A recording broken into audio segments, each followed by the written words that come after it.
Okay, we start with question number 5 guys. ध्यान दो यहाँ पर। Roy and Johnson private limited gives the following particulars relating to process A. यहाँ पर एक कंपनी है, उसने हमें पर्टिकुलर मतलब इंफॉर्मेशन दिया है। कौन से प्रोसेस का दिया है गाइस? प्रोसेस ए का। In its plant for the month of December 2003। अभी इंफॉर्मेशन में सबसे पहला हमारे पास ओपनिंग WIP है। अच्छा, बहुत लोग बोलेंगे सर आपको कैसे पता चला ये ओपनिंग है? मेंशन किया हुआ है ओपनिंग बैलेंस। अगर ओपनिंग बैलेंस कभी नहीं मेंशन किया रहेगा ना तो डेट देखने का। अभी जैसे यहाँ पर डेट भी दिया है, दोनों दिए, 1 दिसंबर 2013।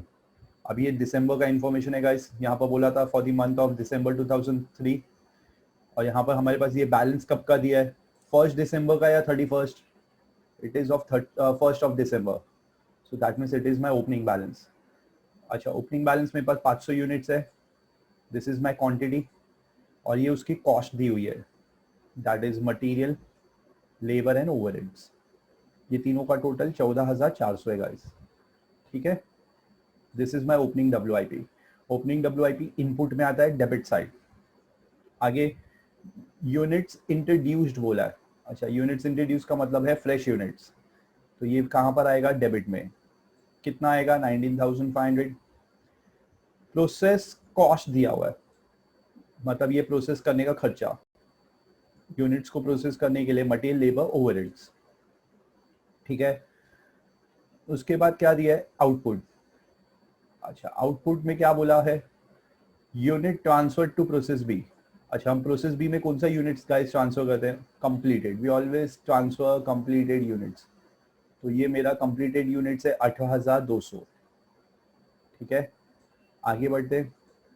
यूनिट स्क्रैप्ड बोला है, मतलब लॉस दिया, वेस्टेज। और ब्रैकेट में लिखा है कंप्लीटली प्रोसेस्ड, मतलब ये पूरे प्रोसेस होने के बाद स्क्रैप हुआ है। उसके बाद WIP दिया है, कौन सा है WIP गाइस? क्लोजिंग। ठीक है, और ये उसका डिग्री ऑफ कंप्लीशन दिया है, मतलब क्लोजिंग WIP में material is 100%, labour and overhead is 50। Material 100% process हुआ है, लेबर ओवरहेड 50%, मतलब ये उसका परसेंटेज ऑफ कंप्लीशन दिया हुआ है। आगे लिखा है normal loss in processing is 5%। अच्छा, बट ये 5% किसका बोला गाइस? इनपुट का बोला या total? It is on total input. On scrap units fetch ₹1 per unit, scrap value दिया हुआ है। Prepare following statement for process A. यहाँ पर प्रोसेस ए का स्टेटमेंट बनाने बोला है for December 2003। Statement of equivalent production, statement of cost per unit. ठीक है, उसके बाद स्टेटमेंट ऑफ कॉस्ट अपोर्शनमेंट, और तीसरा है प्रोसेस ए। ठीक है गाइस, हमारे पास हमें ये 4 स्टेटमेंट्स प्रिपेयर करनी है। अब हम स्टार्ट करते हैं सम गाइस। अब देखो 2 मिनट के लिए अभी कॉन्सेंट्रेट करो। The very first thing what I need to do is I have to reconcile the quantity. अच्छा, बहुत लोग बोलेंगे सर ये क्वांटिटी रिकंसिलेशन क्या होता है? कि हमने यहाँ पर कितना यूनिट्स इनपुट किया, how many units have been input, ठीक है, और उसमें से हमें आउटपुट कितना मिला है। ठीक है गाइस, कोई कोई लोग ये क्या कहते हैं, 1 सेकेंड,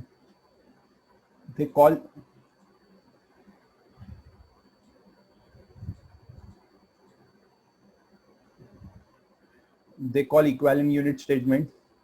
कोई लोग ये स्टेटमेंट को guys statement of equivalent production भी बुलाते हैं। अगर तुम्हारे कॉलेज में ये स्टेटमेंट को इक्विवेलेंट प्रोडक्शन बोला रहेगा, वो स्टेटमेंट मेरा इक्विवेलेंट यूनिट्स है। मैं चाहिए तो दोनों नाम लिख के रखता हूँ, statement of equivalent production. Equivalent production मतलब कैलकुलेशन ऑफ इक्विवेलेंट यूनिट्स। अब देखो गाइज मैं क्या कर रहा हूँ, सबसे पहले मेरे को फर्स्ट इनपुट और आउटपुट निकालना है। इनपुट एंड आउटपुट में मेरे पास ओपनिंग स्टॉक ऑफ WIP कितना है? 500 यूनिट्स। यहाँ पर क्वांटिटी कंसीडर करनी है। फिर उसके बाद यूनिट्स इंट्रोड्यूस्ड कितना किया था हमने प्रोसेस में, ये देखो यहाँ पर, कहाँ पर है गाइस, यूनिट्स इंट्रोड्यूस 19,500 मैंने हाईलाइट करके रखा हुआ येलो में, ठीक है। तो मेरा टोटल इनपुट कितना हो गया guys, my total input is 20,000, हम इसको बोलेंगे टोटल इनपुट, ठीक है। नाउ इनपुट हमने किया टोटल मिला के 20,000 का। अभी इसमें से यूनिट्स कंप्लीटेड कितने, units completed and transferred to next process, to process B. हमने यहाँ पर यूनिट्स कितने कंप्लीट किए गाइस, जो नेक्स्ट प्रोसेस में ट्रांसफर हो रहा है, output transfer to process B is 18,200, ठीक है। उसके बाद हमें नॉर्मल लॉस क्या बोला है, 5%। अच्छा, नॉर्मल लॉस 5% किसका बोला है, normal loss 5% on total input. तो मेरी टोटल इनपुट कितनी है 20,000, मुझे उसके ऊपर 5% निकालना है गाइस। 5% विल बी 1,000, ठीक है। Next is my closing stock of WIP, वो भी दिया हुआ है मुझे, किधर दिया था, लास्ट में एकदम, क्लोजिंग WIP 400। गाइस अब ये इनपुट और आउटपुट इक्वल आना चाहिए, जैसे मैंने बोला था लास्ट लेक्चर में, my input and output should be equal, क्योंकि मैंने अगर 20,000 यूनिट इनपुट किए तो मेरा आउटपुट भी 20,000 आना चाहिए, बट मेरा आउटपुट 20,000 नहीं मिल रहा है भाई, ठीक है। बाय द वे कैलकुलेट करोगे 20,000 तो ये भी 20,000 आना चाहिए। मुझे यहाँ पर डिफरेंस आ रहा है, कितने का डिफरेंस है, 400 का। ये जो 400 का डिफरेंस आएगा guys, this will be called as abnormal loss. अच्छा, अभी बहुत लोग बोलेंगे सर आपको कैसे पता चल गया एबनॉर्मल लॉस है, पहला तो डिफरेंस मिल रहा है गाइस, 400 का डिफरेंस आ रहा है, डिफरेंस पॉजिटिव में आएगा तो एबनॉर्मल लॉस, नेगेटिव में आएगा एबनॉर्मल गेन। और एक लॉजिक बताता हूँ मेरे को कैसे पता चला, यहाँ पर यूनिट स्क्रैप कितना दिया था, यूनिट स्क्रैप 1400, उसमें से नॉर्मल लॉस कितना हुआ 1000, अगर 1000 नॉर्मल लॉस है तो बाकी का एबनॉर्मल लॉस, क्योंकि 1400 यूनिट स्क्रैप हुए ना, तो 1400 में से अगर 1000 यूनिट्स नॉर्मल लॉस है तो बाकी के 400 यूनिट एबनॉर्मल लॉस हो गए। तो मुझे यही फाइंड करना है सबसे पहले, ठीक है। Now I have calculated my quantity reconciliation, input and output मुझे मिल गया गाइस। अब मुझे ये जो क्वांटिटी आउटपुट है, मुझे इसका इक्विवेलेंट यूनिट्स निकालना है, ठीक है। हमें यहाँ पर अभी इसका इक्विवेलेंट यूनिट्स कैलकुलेट करना है गाइस। तो इक्विवेलेंट यूनिट्स बेसिकली क्या होता है कि हमने ये जो आउटपुट है इसमें से कितने यूनिट्स, कितना परसेंट कंप्लीटेड है, ठीक है। सो व्हाट आई डू, एक सेकेंड, ठीक है, आई proceed further. Now very first you have to find the equivalent units of these units। Output का कभी भी याद रखो, आउटपुट का गाइस निकालते हैं हम लोग, इक्विवेलेंट यूनिट्स हम किसका कैलकुलेट करते हैं, आउटपुट। अभी ये क्या लिखा है हमने, यूनिट्स कंप्लीटेड। यूनिट्स कंप्लीटेड में हमेशा मटेरियल 100%, लेबर 100% एंड ओवरहेड 100, क्योंकि ये फुल्ली कंप्लीटेड है तो उसमें मटेरियल पूरा यूज हुआ है, लेबर पूरा यूटिलाइज हुआ है एंड ओवरहेड्स भी पूरा चार्ज करना है। सो 100% ऑफ दिस, ठीक है, 18,200, गॉट इट। नॉर्मल लॉस का हम कभी भी इक्विवेलेंट यूनिट्स कैलकुलेट नहीं करते गाइस, ठीक है। We do not calculate equivalent units for normal loss. तो यहाँ पर मैं डैश XX कर देता हूँ, क्यों मैंने X किया गाइस, इसका कैलकुलेट नहीं होगा। अच्छा, WIP जो है क्लोजिंग वाला, उसका डिग्री ऑफ कंप्लीशन दिया है, मटेरियल 100%, लेबर एंड ओवरहेड 50-50, तो मैंने यहाँ पर 50% ले लिया लेबर एंड ओवरहेड। तो 400 का 100%, 400 आएगा, और 400 का 50% 200। क्लियर। अब आते हैं हम एबनॉर्मल लॉस पे। अच्छा, abnormal loss are scrapped units. उसका डिग्री ऑफ कंप्लीशन दिया है क्या? यस दिया है गाइस। अच्छा, वो तो बोलेंगे सर कहाँ, ये तो हमें WIP का दिया था डिग्री ऑफ कंप्लीशन, ये मटेरियल लेबर ओवरहेड ये तो WIP का है, हमें एबनॉर्मल लॉस का कहाँ बताया? बोला है गाइस, अगर सम देखोगे यूनिट स्क्रैप, उसमें ब्रैकेट में लिखा है कंप्लीटली प्रोसेस्ड। कंप्लीटली मतलब 100%, मतलब ये पूरा प्रोसेस्ड यूनिट स्क्रैप हुआ है। तो इसमें मटेरियल 100%, लेबर 100%, ओवरहेड्स 100%। अंडरस्टूड? तो ये 400 का 100%, 400 सॉरी, ठीक है। सो आई गॉट दिस।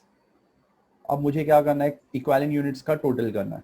तो मटेरियल का इक्विवेलेंट यूनिट्स 19,000, लेबर का इक्विवेलेंट यूनिट्स 18,800, ठीक है, एंड ओवरहेड्स का इक्विवेलेंट यूनिट्स 18,800। नाउ मैंने क्या किया गाइस, जो मेरा आउटपुट है उसका मैंने इक्विवेलेंट यूनिट्स निकाला, और इक्विवेलेंट यूनिट्स कभी भी आउटपुट का निकालना है। You have to calculate equivalent units always for the output, ठीक है। Now one more thing, abnormal loss के बारे में इधर कंप्लीटली प्रोसेस दे दिया है, कभी अगर नहीं भी बता रहेगा तो वो केस में अज्यूम करने का at least completely process in the absence of information if nothing is specified about abnormal loss. जैसे ये सम में तो बता दिया है, कभी अगर सम में नहीं बता रहेगा तो अज्यूम करने का कि वो फुल्ली प्रोसेस्ड है, कंप्लीटली प्रोसेस गुड्स है, तो उसमें 100% लेना है। क्लियर।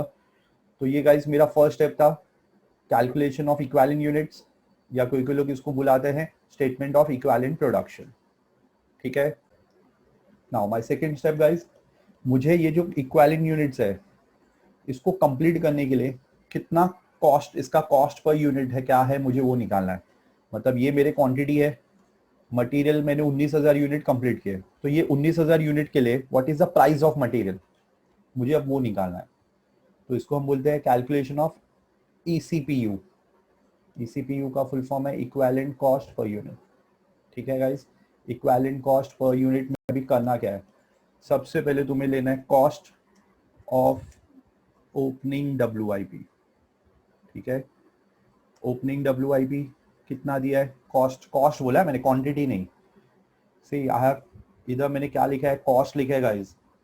तो कॉस्ट तुम्हें कंसीडर करने, मत कॉस्ट मतलब अमाउंट, ये तो मैं इधर साइड में नीचे इसके लिख देता हूँ। इधर तुम्हें क्या कंसीडर करने, अमाउंट, टोटल अमाउंट सबका। अब सम में देखो, WIP, ओपनिंग WIP, उसके कॉस्ट दिया हुआ है 4,800, 3,200, 6,400। सो यहाँ पर मैंने 4,800 मटेरियल ले लिया, लेबर कितना है गाइस 3,200, एंड ओवरहेड 6,400, टोटल बाहर आएगा 14,400, ठीक है। अब इसमें मुझे ऐड करना है कॉस्ट इनकर्ड ड्यूरिंग प्रोसेस, या कॉस्ट इनकर्ड इन प्रोसेस ए लिख देता हूँ मैं। इन प्रोसेस ए, प्रोसेस ए में हमने क्या कॉस्ट इनकर्ड किया है, मटेरियल कॉस्ट क्या था गाइस 186,200, ठीक है। लेबर कॉस्ट, ये सम को मैं इधर ले लेता हूँ तो that will be more easier for me, ठीक है गाइस। इसको मैंने यहाँ पर जस्ट ड्रैग कर लिया, ठीक है। Material cost 186,200, this is 7,200 72,000, and labor cost, overhead cost 106,400, total is 364,600। Clear. यहाँ तक किसी को कोई डाउट गाइस? मैंने कुछ नया नहीं किया है, मैं अभी कॉस्ट निकाल रहा हूँ कि ये जो यूनिट्स कंप्लीट किए, तो इसको कंप्लीट करने के लिए कितना कॉस्ट, खर्चा कितना हुआ है, what is the cost incurred, मतलब हमारा जो टोटल खर्चा कितना है guys. The total cost incurred is, material cost कितना आ रहा है 187,191, ठीक है। यहाँ पर 75,200 एंड दिस इज 112,800। टोटल करो जरा, 364, 368, 369, 379। अब मुझे इसमें से एक चीज़ माइनस करनी है, नॉर्मल लॉस। ठीक है, अच्छा नॉर्मल लॉस ये सब में था, यस था, कितना, 1000 units. And normal loss fetch clearly लिखा है, normal loss fetch ₹1 per unit. कहाँ लिखा है, लास्ट में देखो एकदम टेबल के नीचे first line. Normal loss in processing is 5% of total input and scrap unit fetch ₹1। ठीक है, तो इधर नॉर्मल लॉस कितना है गाइज, 1000 स्क्रैप वैल्यू के हिसाब से। ठीक है, मटेरियल और लेबर में नहीं आएगा, इसलिए नहीं आएगा गाइज क्योंकि हम स्क्रैप हमेशा मटेरियल का करते हैं। So what is the total cost, what is my total cost for completing the product. Add minus करना है ये 190, 75,200, 112,800, दिस इज 378। ये मेरा फर्स्ट पार्ट था, ये सबको मैं हाईलाइट कर देता हूँ, दिस इज माय नंबर 8। अभी ये सबको कंप्लीट करने के लिए मेरे इक्विवेलेंट यूनिट्स कितने हैं, इक्विवेलेंट यूनिट्स को हम क्या बुलाते हैं गाइस, EU। सो EU कितना है मेरा, मटेरियल का 19,000। अच्छा वो तो बोलेंगे सर ये 19,000 कहाँ से मिला, गाइस ये जो इक्विवेलेंट यूनिट्स मटेरियल का टोटल है ये वाला, ये लेना है। ठीक है, गॉट इट। लेबर का कितना है 18,800 और ओवरहेड्स 18,800। मतलब हमने जो ये यूनिट्स कंप्लीट किए थे उसमें मटेरियल के हमने 19,000 यूनिट्स कंप्लीट किए, बराबर है। 19,000 यूनिट्स कंप्लीट करने के लिए मटेरियल कॉस्ट कितना है, 1,90,000। देयरफॉर माय ECPU का मतलब है इक्विवेलेंट कॉस्ट पर यूनिट। तो 1A divide by B, A is your total cost. ठीक है, टोटल कॉस्ट ये वाला A, 1,90,000 divide by 19,000, so my cost is 10 rupees. Same 75,200 divide by 18,800, divide करो गाइस क्या आता है, 75,200 डिवाइड बाय 18,800, तो ये आएगा 4 रुपया। ठीक है, and last 112,800 divide by 18,800, so this is 6। तो मेरे प्रोडक्ट का टोटल CPU क्या आया, 20। कैसे मिला गाइस, मैंने A डिवाइड बाय B किया। ठीक है, ओके गाइस, जो नेक्स्ट स्टेप है हमारा वो है calculation of cost apportionment. Okay guys, अभी कॉस्ट अपॉर्चनमेंट में क्या करोगे, सबसे पहले what you will do is you need to find out कि जो तुम्हारा अभी आउटपुट है, क्वांटिटी ऑफ आउटपुट, उसको कंप्लीट करने का कॉस्ट क्या है, what is the cost for completing this output. ठीक है, तो मुझे अभी क्या करना है, सबसे पहले मेरा आउटपुट में क्या दिखा है, यूनिट्स कंप्लीटेड, उसमें मटेरियल 100%, लेबर 100%, ओवरहेड 100%, मतलब तीनों फैक्टर ऑफ प्रोडक्शन 100% यूज हुए, फुल्ली यूटिलाइज्ड है। तो अब यहाँ पर जब तुम गाइस यूनिट्स कंप्लीटेड निकालोगे, so it will be valued at 20 rupees. ठीक है, तो वो लोग बोलेंगे सर आपने 20 पे क्यों लिया, सिंपल है गाइस, मेरा ये फुल्ली प्रोसेस्ड यूनिट्स है, the units are fully processed, मतलब इसमें मटेरियल, लेबर, ओवरहेड तीनों 100% यूज हो रहे हैं। तो 100% के हिसाब से मेरा ये 20 रुपीज CPU है। अच्छा 20 कहाँ से आया, the total CPU of the product, मतलब मेरे प्रोडक्ट की टोटल CPU 20 रुपया है, जिसमें से मटेरियल 10, लेबर 4 रुपया, ओवरहेड 6। तो मैं इसको 20 पे वैल्यू कर रहा हूँ, क्यों कर रहा हूँ, क्योंकि मेरे इसमें तीनों फैक्टर ऑफ प्रोडक्शन 100% यूज है। क्लियर। इसके बाद मेरा नेक्स्ट आएगा एबनॉर्मल लॉस। ठीक है गाइस, एबनॉर्मल लॉस मेरा 400 यूनिट है, ये भी फुल्ली प्रोसेस्ड थे। एबनॉर्मल लॉस ये देखो यहाँ पर this is also fully processed, 100% है तीनों। तो क्या करोगे, 400 इंटू 20, तो 8000 आएगा। उसके बाद नॉर्मल लॉस नहीं आएगा क्योंकि उसका इक्विवेलेंट यूनिट्स नहीं है, और इसलिए नहीं हम लोग नॉर्मल लॉस को रिकॉर्ड करते। बहुत लोग बोले कि सर आपने बोला था आउटपुट का कॉस्ट निकालना है, तो आउटपुट में आप नॉर्मल लॉस क्यों नहीं ले रहे हो? नॉर्मल लॉस गाइस इसलिए नहीं ले रहा हूँ क्योंकि नॉर्मल लॉस स्क्रैप वैल्यू पे रिकॉर्ड होता है। ये देखो इधर स्क्रैप वैल्यू पे ऑलरेडी हमने रिकॉर्ड किया हुआ है, ये देखो मैंने हाईलाइट किया येलो में, इसलिए मैं नॉर्मल लॉस को कंसीडर नहीं कर रहा हूँ। तो अब बचता क्या है, क्लोजिंग WIP। तो क्लोजिंग WIP में इज इट 100% कंप्लीटेड?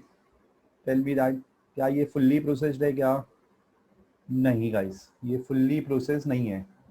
इसमें क्या प्रॉब्लम है, इसमें जो मटेरियल है वो 100% था, but labour and overhead is only 50% processed.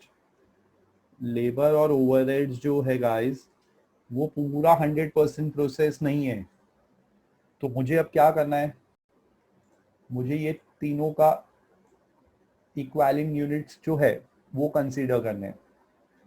ये देखो ये रहा, 400 यूनिट WIP था, बट क्या वो 100% प्रोसेस था? नहीं। Material 100%, labour and overhead 50%। You can clearly identify this. ये देखो मैंने येलो कर दिया इधर, आई हैव हाईलाइटेड दैट। ठीक है, तो गाइस ये इसके रिस्पेक्टिव CPU पे कैलकुलेट होगा 1046। अच्छा वो लोग बोलेंगे सर ये 1046 कहाँ से आया? ये eCPU लिया गाइस, eCPU 1046 है मेरा। ठीक है, मल्टीप्लाई दिस 4000 16 800, ये 800 रुपये आएगा और ये 1200। So the total is 6000। ठीक है, अब एंड में मुझे इसको टैली करना है और टोटल करना है कितना आता है। टोटल करोगे 3,78,000 आएगा। The total will be 3,78,000। अब उस लोग का क्वेश्चन सर ये सॉल्व करते तो जा रहे हैं, बट हमें कैसे पता चलेगा ये करेक्ट है या नहीं? भाई सिंपल एक शॉर्टकट बताता हूँ कि तुम्हें वेरीफाई कैसे करना है, how you need to verify this. Simple, ये जो टोटल आया इसको ये टोटल कॉस्ट के इससे कंपेयर करो। टोटल कॉस्ट कितना है इधर, 378 का टोटल है, सेम आना चाहिए। अगर सेम आ गया मतलब हमारा सम राइट है, अगर गलत चेंज आया that means we have done some mistake. ठीक है, so guys I proceed further, आगे बढ़ूं। अब मुझे प्रोसेस अकाउंट बनाना है लास्ट। सबसे पहले प्रोसेस में डेबिट में ओपनिंग WIP। ठीक है, ओपनिंग WIP क्वांटिटी क्या है, 500। ठीक है, ओपनिंग WIP का क्वांटिटी इज 500। अब बहुत लोग बोलेंगे सर ये कहाँ से मिला सम? एक सेकेंड, ये सम को नीचे ले लेता हूँ मैं।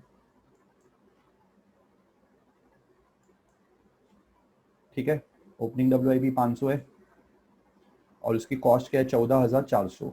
मैंने डायरेक्टली 14,400 यहाँ से लिया। ठीक है, यहाँ से क्लियर। आगे next, record the expenses of each process, material, labour and overheads. ठीक है, तो ये तीनों मैंने यहाँ पर ले लिए गाइस। अमाउंट मटेरियल की इनपुट की क्या था, क्वांटिटी 19,500 और उसका वैल्यू क्या था 186,200। ठीक है, लेबर 72,000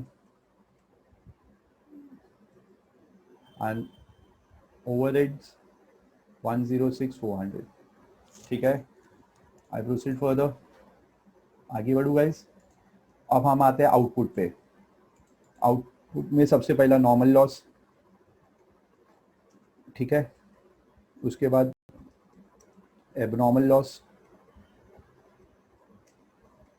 उसके बाद बाय प्रोसेस बी और लास्ट बाय क्लोजिंग WIP। अब क्वांटिटी देखो यहाँ पर, ये 1000, ये 400 ये 18,200 और ये 400। अब वो लोग बोलेंगे सर ये कहाँ से आया आपको सब? गाइस ये चारों मेरे क्वांटिटी रिकंसाइल के आउटपुट का कॉलम लिया मैंने, ये वाला, ये देखो ये सब यहाँ से उठा है, ठीक है। आप taken from output quantity reconciliation. Equivalent units process में किधर भी नहीं दिखाने का गाइस, ये याद रखो। अब मुझे ये सब की कॉस्ट निकालनी है। क्लोजिंग डब्ल्यूआईपी का कॉस्ट ये सब थर्ड स्टेप में से उठाना है। क्लोजिंग डब्ल्यूआईपी का कॉस्ट 6000, ठीक है। फिर एबनॉर्मल लॉस 8000 और कंप्लीटेड यूनिट 364। अच्छा ये कहाँ से आया गाइस? ये तीनों, ये स्टेप नंबर 3 से, ये यहाँ से। क्लियर? अब बचता है नॉर्मल लॉस। नॉर्मल लॉस का स्क्रैप वैल्यू क्या था गाइस? 1 रुपी। तो 1 रुपी के हिसाब से उसका नॉर्मल लॉस की वैल्यू देखो 1000 इधर दे, तो ये हमें 1000 इधर लेना है। Now when you total this, ये 20,000, ये भी 20,000 इनपुट टैली हो गया। Input is equal to output, ठीक है गाइस। अब अमाउंट को टैली करो, 379 पे टैली होना चाहिए। चेक करो तुम्हारा ये 379 पे टैली होगा। This will tally at 379।